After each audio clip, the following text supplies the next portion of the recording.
ਪੰਜਾਬ ਦੇ ਅੰਦਰ ਜੇ ਪੰਜਾਬੀ ਦਾ ਮਸਲੇ ਨੂੰ ਵੇਖੀਏ ਤੇ ਉਹਦੇ ਅੰਦਰ ਪੂਰੀ ਸੁਸਾਇਟੀ ਪੂਰੀ ਰਹਿਤਲ ਇਸ ਦੀ ਨਿਗੇਸ਼ਨ ਕਰਦੀ ਹੋਈ ਸਾਨੂੰ ਨਜ਼ਰ ਆਉਂਦੀ ਹੈ। ਲੇਕਿਨ ਇਹਦੇ ਨਾਲ ਜਿੱਥੇ ਕੁਝ ਪੰਜਾਬੀ ਤਨਜ਼ੀਮਾਂ ਪੰਜਾਬੀ ਦੇ ਵਧਾਅ ਵਾਸਤੇ ਕੰਮ ਕਰ ਰਹੀਆਂ ਹਨ, ਉੱਥੇ ਜਾਣ ਕੇ ਇੰਤਹਾ ਦੀ ਖੁਸ਼ੀ ਹੁੰਦੀ ਹੈ ਕਿ ਉੱਥੇ ਸਾਡੇ ਇੱਕ MP ਹੈ ਜਿਨ੍ਹਾਂ ਦਾ ਤਾਲੁਕ ਪੀਪਲਜ਼ ਪਾਰਟੀ ਤੋਂ ਹੈ, ਸੈਯਦ ਹਸਨ ਮੁਰਤਜ਼ਾ। ਉਹ ਹਰ ਮਾਮਲੇ ਦੇ ਵਿੱਚ ਵਰਤਾਵਾ ਆਪਣੀ ਪੰਜਾਬੀ ਦਾ ਹੀ ਕਰਦੇ ਹਨ। ਉਹਨਾਂ ਦਾ ਆਪਣੀ ਮਾਂ ਬੋਲੀ ਦੇ ਨਾਲ ਪਿਆਰ ਦਾ ਅੰਦਾਜ਼ਾ ਅਸੀਂ ਇਸ ਤੋਂ ਲਾ ਸਕਦੇ ਹਾਂ ਕਿ ਉਹਨਾਂ ਨੇ ਜਿਹੜਾ ਆਪਣੀ ਅਸੈਂਬਲੀ ਦੀ ਨਸ਼ਿਸਤ ਤੋਂ ਬਰਖਾਸਤ ਹੋਣ ਦਾ ਅਸਤੀਫਾ ਦਿੱਤਾ ਹੈ, ਉਹ ਵੀ ਉਹਨਾਂ ਨੇ ਪੰਜਾਬੀ ਦੇ ਵਿੱਚ ਦਿੱਤਾ ਹੈ। ਆਓ ਸੁਣਦੇ ਹਾਂ ਕਿ ਉਹ ਇਸ ਬਾਰੇ ਕੀ ਆਖਦੇ ਹਨ।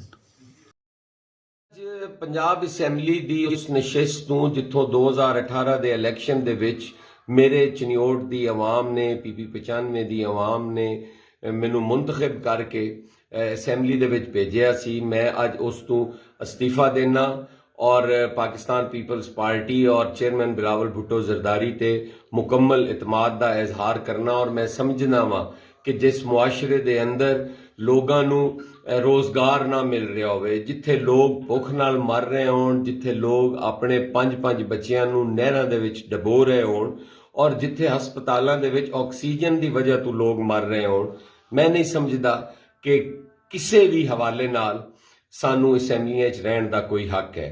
मैं अज इन्हां तमाम तर हुकूमती जिम्मेदारान नू गल आखना चाहना कि अवामी खिदमत जिहड़ी है अगर उहदे ते तुसी पूरे नहीं उतर रहे तो फिर कठपुतली बन के जिंदगी गुजारन नालों बेहतर है कि अपनियां नशिस्तां तू अपनियां सीटां तू रिजाइन करो और दोबारा इलैक्शन में जाओ।